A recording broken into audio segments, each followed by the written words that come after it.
وازيكم عاملين ايه؟ اخباركم ايه يا جماعه؟ والنهارده هنجيب الحاجات المجانيه ازاي من الماب دي. فيلا لايكاتكم الجميله واشتراكاتكم الرائعه عشان يوصل لكم كل جديد، وان شاء الله نشوف الحاجات اللي هناخدها من الماب دي. اول حاجه هنروح للراجل ده ونقعد نتكلم معاه كده. هو عمل حاجه، عايز مننا ايه بالظبط؟ هو طلب مننا ان احنا نعمل حاجه زي الضغط كده. نعملها كده 10 مرات وبعدين بنرجع له تاني. فكده بناخد اول حاجه مجانيه معانا. تمام. فكده تمام اخويا، خدت الباتش. تاني حاجة بقى الموضوع ده بعيد شوية عن الماب، يعني مسافة بصراحة.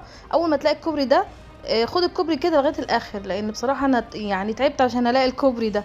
تمام. فلازم تاخد الكوبري ده لغاية الاخر، وبعدين هتلاقي واحد تاني جوه المدينة. بصوا. تمام، هندخل من هنا